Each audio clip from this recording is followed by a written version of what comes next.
El 5 de febrero del presente año es el cumpleaños número 104 de la Constitución Mexicana de 1917. Amigas, amigos, la pregunta inicial, la pregunta decisiva es: ¿qué fue la Constitución de 1917? Decir que fue el producto intelectual, el producto ideológico más importante de la Revolución Mexicana es decir mucho, es decirlo bien, pero al mismo tiempo es decir poco. Como ustedes saben, la Revolución Mexicana produjo muchos documentos ideológicos, muchos planteamientos políticos. Unos buscaban derrocar gobiernos y no tiene que ver con la clase social, ¿sí?, del firmante. Pensemos, por ejemplo, en el Plan de San Luis Potosí de 1910, que buscaba acabar con el gobierno de Porfirio Díaz. Pensemos en el Plan de Guadalupe de marzo de 1913 de Venustiano Carranza, que buscaba acabar con el gobierno de Victoriano Huerta. Pensemos también en el Plan de Agua Prieta de abril de 1920, hecho por los sonorenses para derrocar a Venustiano Carranza. Otros documentos, otros manifiestos, otros planes tenían objetivos sectoriales, esto es, de una clase social. La más importante, sin lugar a dudas, en ese entonces, la de los campesinos. Tenemos el Plan de Ayala de los zapatistas de noviembre de 1911 y, claro está, la ley del 6 de enero de 1915 del grupo constitucionalista, del grupo carrancista. Había también propuestas regionales, por ejemplo, el Plan de la Empacadora de los orozquistas de 1912, el plan en favor del rescate de la soberanía de Oaxaca.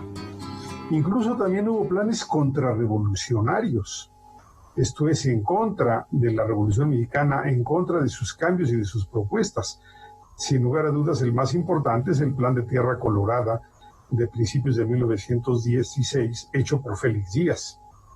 Sin embargo, solamente hubo 3 programas completos de gobierno. 3 programas que buscaban construir un Estado, no destruir un gobierno. Estos fueron el programa del Partido Liberal, hecho por los magonistas en 1906. El problema es que lo hicieron desde el exilio. El problema es que era un grupo opositor, no era un grupo en el gobierno que pudiera, como se dice, implementar un programa de gobierno. Finalmente, fue una propuesta de un grupo minoritario, muy minoritario. Está también el plan de reformas de la Convención de marzo-abril de 1916. Sin embargo, ese plan, por bueno que fuera, era ya inaplicable. Los convencionistas habían perdido el poder, si es que alguna vez lo tuvieron. Se hace más o menos un año después de la derrota de Villa en Celaya. Fue un plan hecho por 2 facciones derrotadas, los zapatistas y los villistas. Repito, 2 facciones derrotadas. El tercero, la Constitución de 1917. Es la única, ¿sí?, de estas 3 propuestas que se hizo con posibilidades reales de aplicación. Se hizo cuando el movimiento constitucionalista era ya claramente el vencedor, cuando el gobierno de Venustiano Carranza dominaba prácticamente a todo el país. Además, se hizo entre 1916 y 1917, cuando la revolución ya estaba completa ideológicamente. Las revoluciones no nacen redondeadas ideológicamente, van creciendo, van madurando. La mexicana primero tuvo planteamientos políticos como la no reelección de Porfirio Díaz. Después incorporó el tema de las tierras en 1911 con el Plan de Ayala.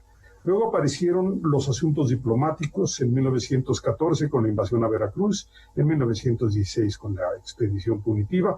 También aparecieron por ese entonces los asuntos obreros, finales de 1914, principios de 1915, con los pactos obreros entre constitucionalistas y obreros allá en México y en Veracruz. También hubo planteamientos legales, y estos son los más tardíos, 1916, clarísimamente 1916. Se requería una nueva constitución o reformas a la Constitución de 57, como lo había planteado primero el Plan de Guadalupe y luego las adiciones al Plan de Guadalupe del 12 de diciembre de 1914.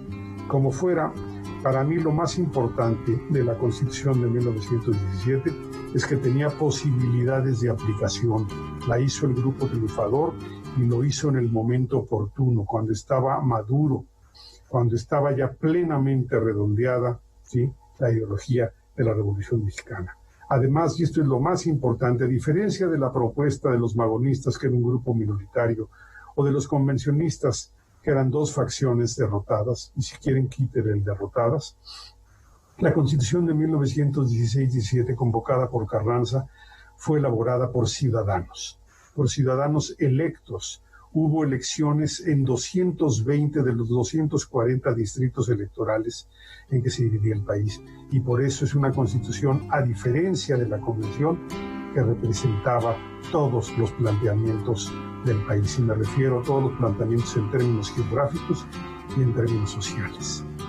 Otro día podremos seguir platicando de esta magnífica constitución de 1917. Muchísimas gracias.